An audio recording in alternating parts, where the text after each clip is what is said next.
Hi, nice to meet you. Hi, Bill. You came over tonight. Hi there.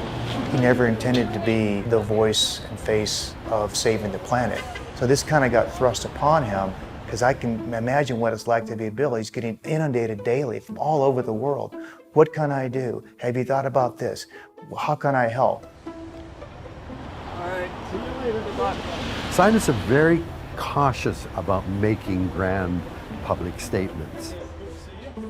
The problem is that we live in a time when there is so much information available now. When do we ever come together with what the strong facts or the information about the world really is? Okay, I'm on. Can you hear me? Scientists are told that their job is not to advocate. Their job is to find out what is true. No one ever tells them what advocating means, and so they have this broad range of fear. Brave scientists are coming together and resounding the call. The imperative is greater now than ever. For them to do that, I think, is a very important civic role.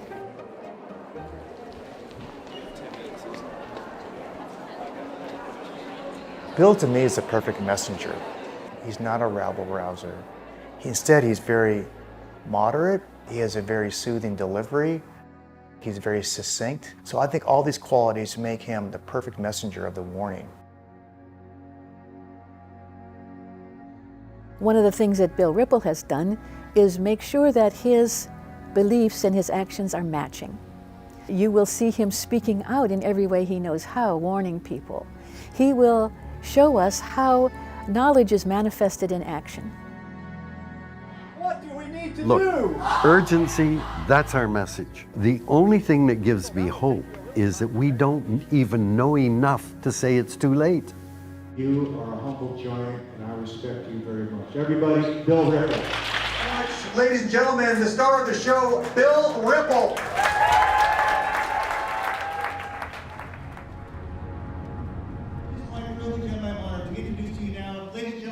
Dr. Bill Ripple.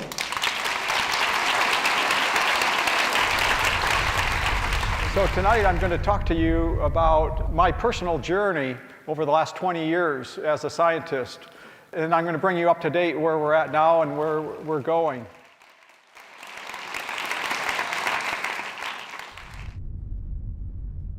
The firefight on the West Coast growing more difficult by the hour. In Oregon, a state of emergency declared as 36 wildfires burn across the state. A live stream. 3 dozen fires burning in Oregon, all of them barely contained at this hour. Dozens of people are missing. And now those emergency evacuations widening tonight. 1 in 10 people in that state alone on alert to move. The city of Talent, Oregon, nearly wiped off the map tonight. And in California. Oh, wow. This is melted glass. I've never seen melted glass before. Boy, that was a hot fire that came through here. Wow, it's just hard to know what was here. This is a rural area, low income. There are homes scattered throughout the forest here, and like we read about, climate change doesn't affect everyone equally.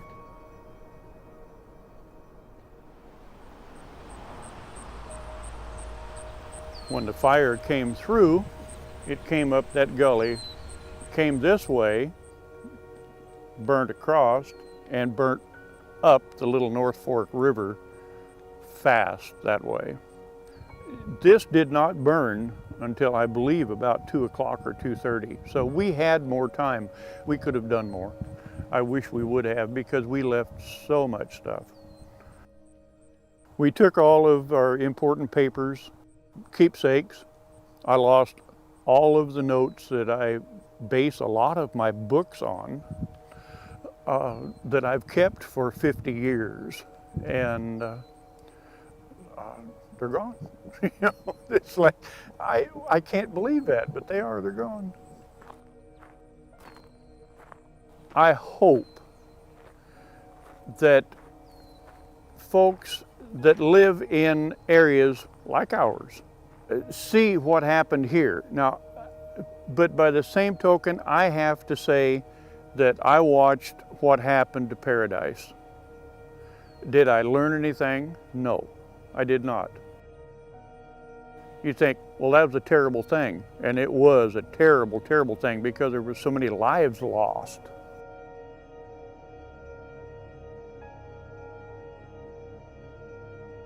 "29 dead, hundreds missing, whole neighborhoods reduced to ruins." In Paradise, California, where nearly the entire town has been incinerated by towering flames.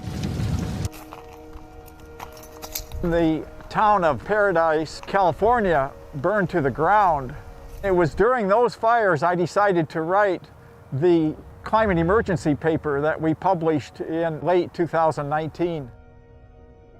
And in our climate emergency paper, I wrote the words, "untold human suffering."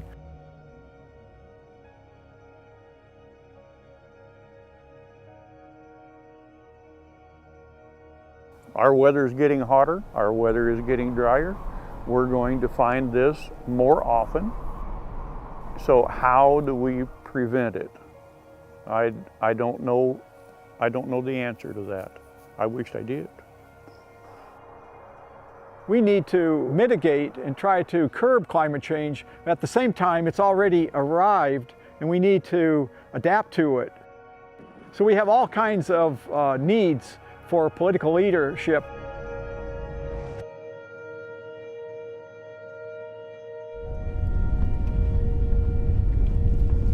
It gets frustrating to me when I see that science is being disregarded. So I'm going to put the emergency brake on. We need to trust something, and if we can't trust science, what are we going to base our decisions on? We have a moral obligation to warn humanity, and I know it's a little scary for scientists to do such a thing. This does not have to be complicated. Scientists need to have courage to take the risk, to speak out about the science, and write papers that are understandable to the public and to policymakers.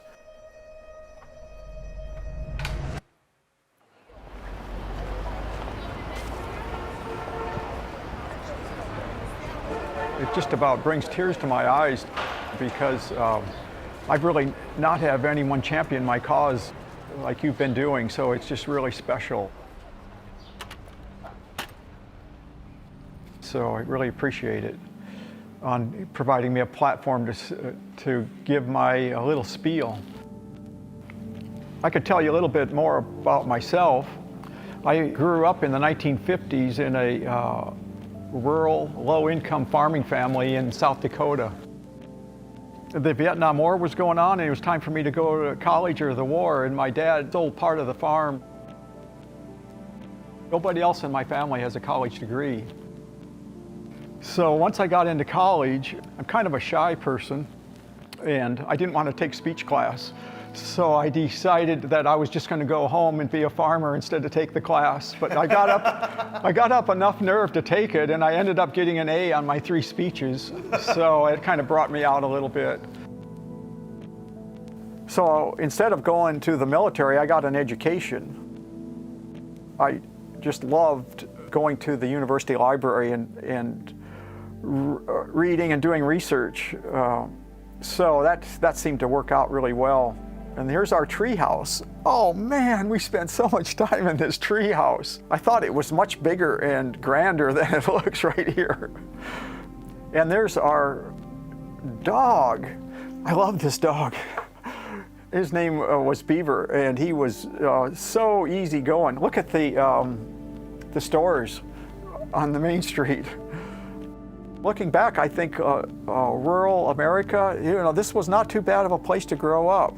And now, as an adult, I still like riding my bike and going to baseball games and roaming around in the woods and the prairie. I guess the pattern and the trend continues.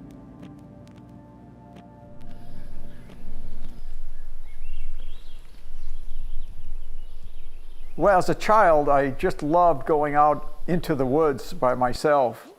And I just felt rejuvenated when I would spend time in nature. When it came time to go to school, it was just natural for me to think about pursuing an education where I could actually study nature. An ecologist is one that studies the interrelationships among species. There's all of these interactions that go on in ecology, and we are able to look at parts of those interactions. So nature can be very complex, and it's really amazingly perfect.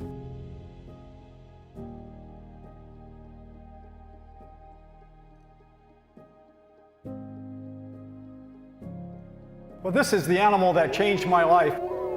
I typically work in Yellowstone National Park studying gray wolves and their effects on the environment.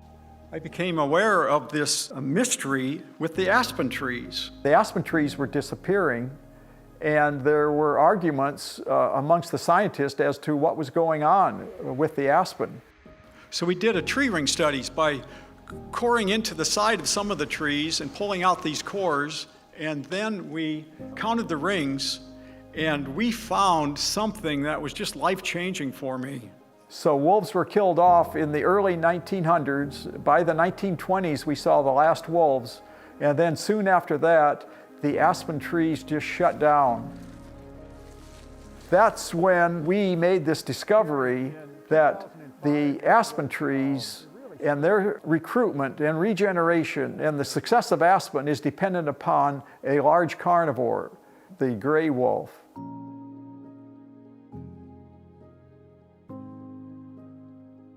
So then we developed what's called a trophic cascades hypothesis. But for some of you, that may be too scientific and technical, so just think of the ripple effect and you'll be okay. Where the wolves affect the elk and the elk affect the aspen, therefore indirectly, wolves affect aspen. So it goes from predator to prey to plants. See, nature's all interconnected.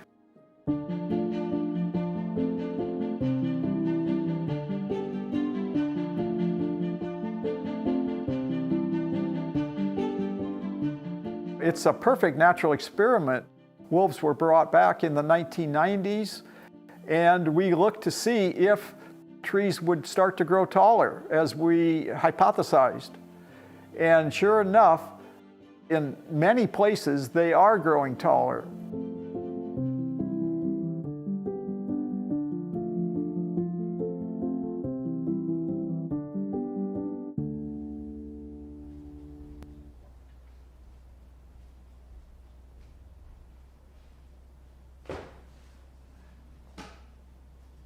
I started explaining the Yellowstone story to the popular press.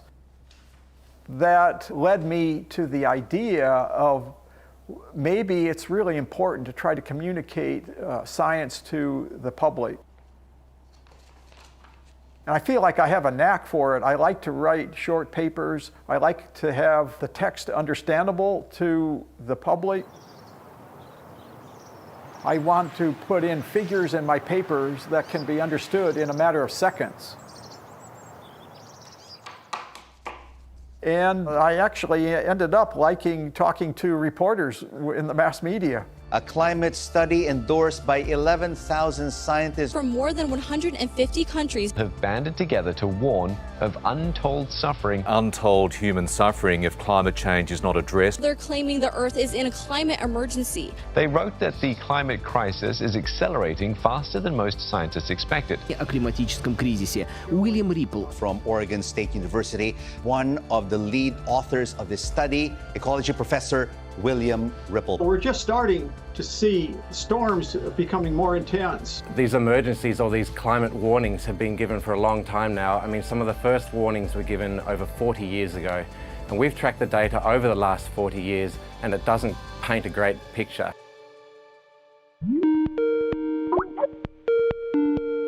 Thomas, it's great to visit with you again today. Can you give me a briefing on the Australian bushfires? Yes, these are absolutely devastating, catastrophic events that have wiped out millions of hectares of mostly bushland. That made fighting them difficult, but it also meant that these fires have literally wiped out entire ecosystems. What we've seen following these fire events is huge numbers of carcasses strewn all across our landscapes. People don't really understand it until you actually see it coming at you in a wall of flame. Man is having a terrible time trying to stop what Mother Nature is doing to us. But this would definitely be the worst fire season that I've seen.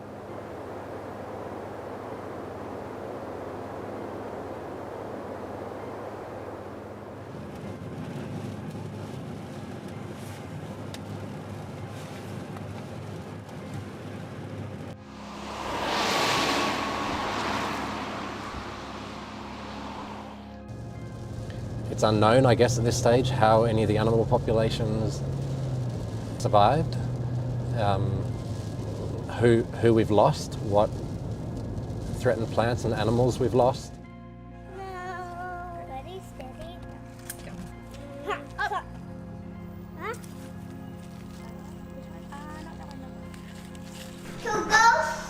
And I saw the smoke. I actually saw the smoke. Is it out there? With a 2- and 4-year-old, that's quite an interesting dynamic to explain to them about the impacts of these fires, and I think that has left a mark on them.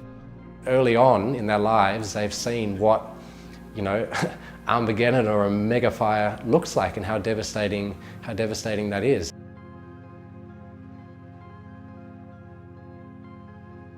And what happened to Ben Wickham's chickens? Died. How did they die? Because of the fire. That was sad, wasn't it?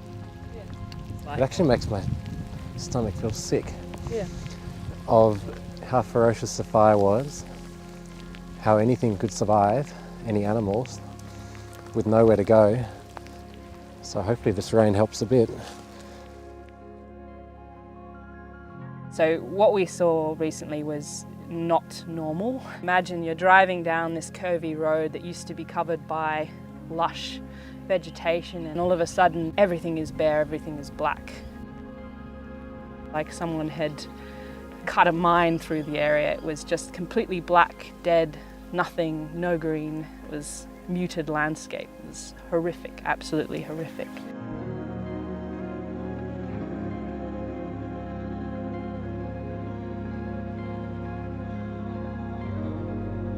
Have you been contacted by the Australian press since you're a co-author on the scientist warning? I was inundated with requests from media in Australia. It was during the first week in Australia where bushfires were elevated to like catastrophic level.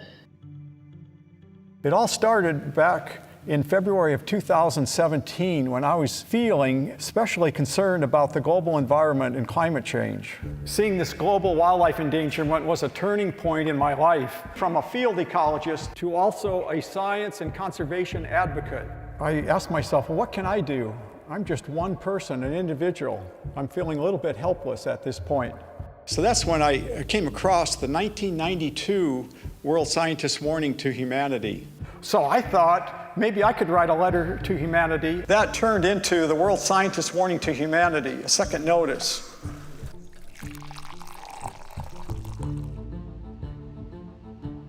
I led a paper tracking the environmental status of many different variables over time because we have all these powerful data. We have obligations to tell the truth and to speak it, even if it might not be popular.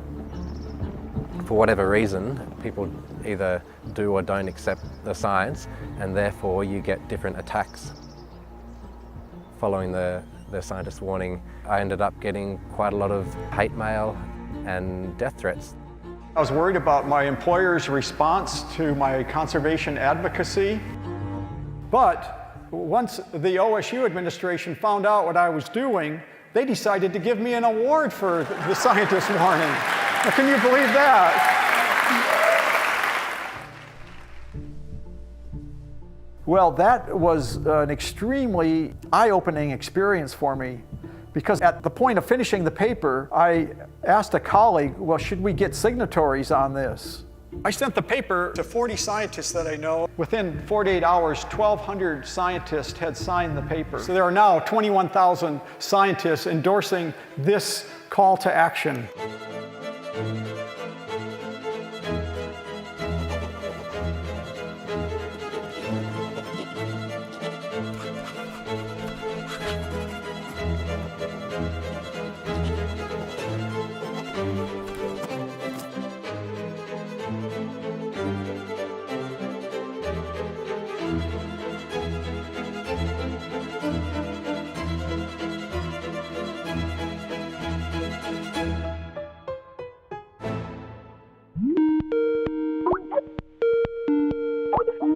Hello, good morning.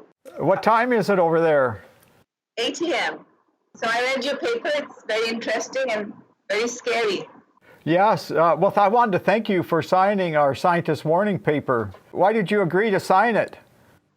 Because I found what you wrote was true, and it is alarming. Does the climate change that you're seeing in your country sometimes keep you awake at night? How are you feeling about the whole situation over there? Because we work with people in the Southwest, I travel to Sundaman quite a lot. Yes. You actually see people suffering. Yes. The problem is even worse in the developing world, such as in Bangladesh. It's got a very high population density. Most of the country is less than 5 meters above sea level. You know, you see all this water around you, but you can't drink it. That's the first issue, I would say. That degrades your quality of life, even more than the storms and the tigers, because that's something that you're facing every day of your life.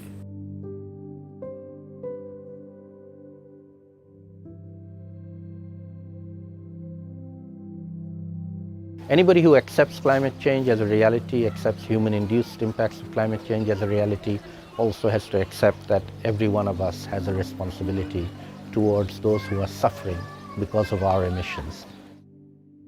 Bangladesh is really very much at the forefront of trying to figure out how to tackle climate change. It's no longer just being a vulnerable country and sitting idle. It's caused by rich people, and the sufferers are poor people. And that's not right, that's wrong. And these rich people aren't sitting idle. They are stopping us taking action, and they will stop us taking action. So we're going to have to fight them. Resilience is a part of our culture, supporting each other, helping each other. In that sense, I'd say Bangladesh has a much higher degree of what I would call social capital, people just wanting to help each other.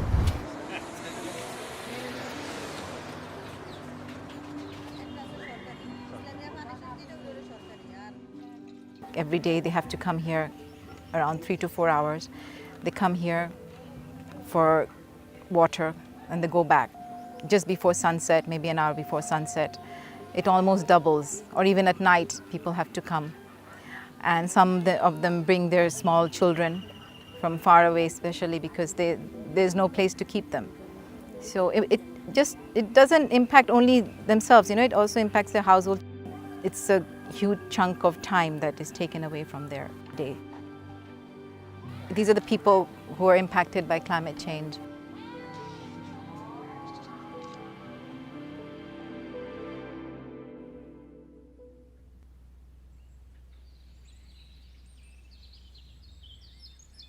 The public is really important in terms of natural resource management. They make decisions on who they elect, and those policymakers make decisions on what happens with the wildlife and the natural resources and pretty much the entire environment. So I think it all makes sense in terms of my evolution as a scientist to go from purely doing field research and publishing papers to doing more of this conservation science, where I'm interested in the policymakers and the public actually grasping what we're finding. She said now would be a pretty good time for me to speak with the governor. Hey, how you doing? Governor, good to see you. I have a little gift for you here, some science papers. I want to thank Dr. Ripple for speaking up. Many in the scientific community for decades have been a little bit reluctant. Can we give him a round of applause for speaking truth to power, what he's done? Good. Thanks, man. I appreciate it. Have fun. You know it's not a hoax. You can read the science, and I'm really excited that we've got Bill here. Thanks for all your terrific work. And thank you for being such a fabulous congressperson. One representing government, one representing science. Congressman Peter DeFazio and scientist Bill Ripple. Do you have any thoughts, Peter?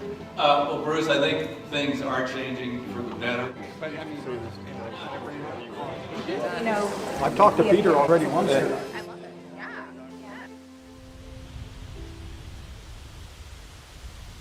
I'm calling them pigeons, but I think I got the wrong name. Yeah. Yeah, they fly different. They fly. No, they're bigger too. Yeah. I'll look it up in the book here in a minute. Oh wait, What? Peter, over here, right through those trees. Check that out. Oh yeah. Oh, I thought that was an elk. It's the butt of a cow. I've seen elk right here. Yeah, no. You know, I wanted to ask you about our scientist warning paper. Do you know of any way I could get that in front of members of Congress? Sure, I'm trying to remember. It's not very long. Right? No, it's 1,500 words, can be read in 8 minutes, 7 minutes. I can put it in the congressional record. Wow, that would be great. Sure. So when I saw Warning to Humanity, a second notice, I paid attention. Has anyone out there read Warning to Humanity, second notice? And this is filled with charts, very simple line charts of what's happening with the climate. I'll just say this, Bill Ripple, we are very honored to present you tonight. Very much, everybody, Bill Ripple. Wow. What a crowd. How's my volume about here? Good. Just about right? Closer. Is that better, right there? Yep. Well, thank you, Roger. You know, after that speech, I think we could go right into the question and answers.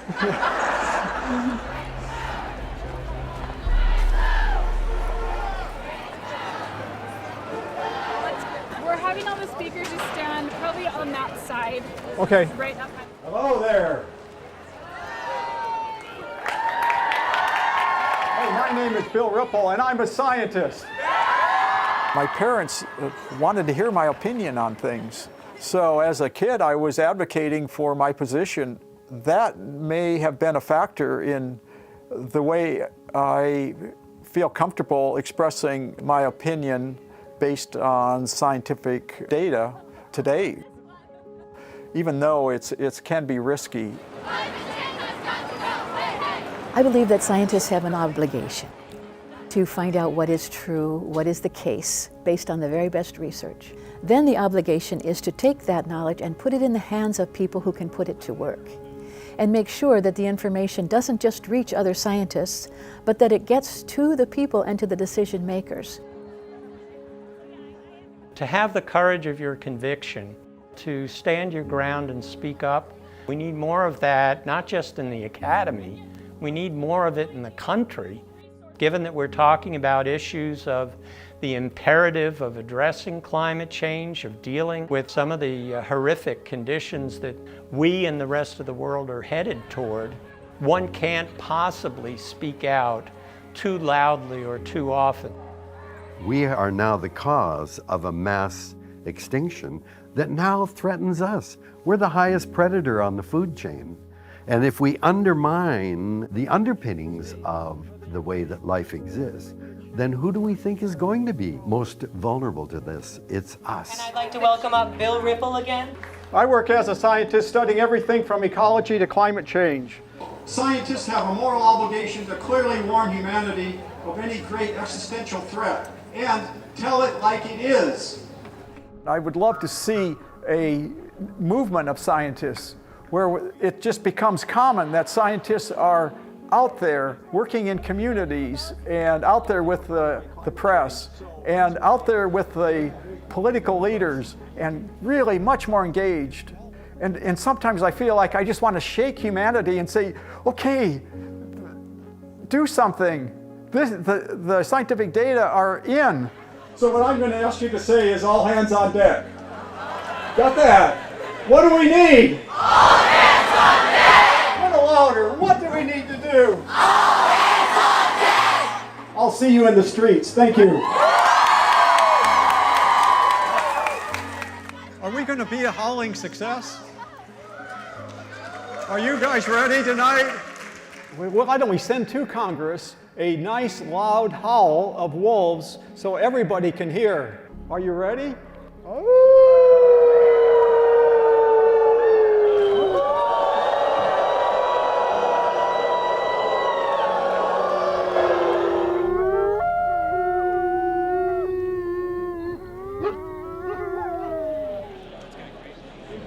Do you get nervous in front of a crowd of this size, or do you feel like you know? Oh, I'm pretty good. So when you published this thing, did you think? No idea.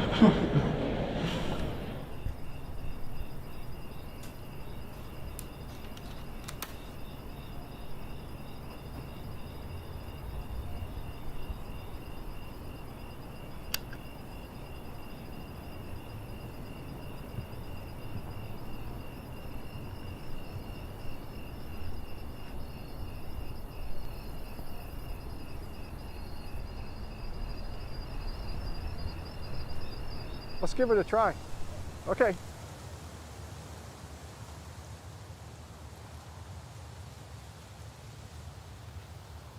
After decades of analyzing data, reading the literature, publishing articles, and teaching, I have concluded that scientists have a moral obligation to clearly warn of any catastrophic threats to humanity and, in plain terms, tell it like it is. In particular, world citizens need to know that business as usual with the ever-expanding human enterprise is unsustainable. Unsustainable. Is unsustainable. We must act fast. Progress is quick, bold, and transformative change. Transformative change. To avoid untold suffering. Scientists must deliver honest and sometimes even uncomfortable truth. To those in power. Speaking truth to power. Truth to power. Speaking truth to power will have a significant influence on policymakers and outcomes. The collective voice of many scientists can help turn knowledge into action. As scientists, we pledge to stand together to effect positive change while making a commitment to speak out about threats to life on planet Earth.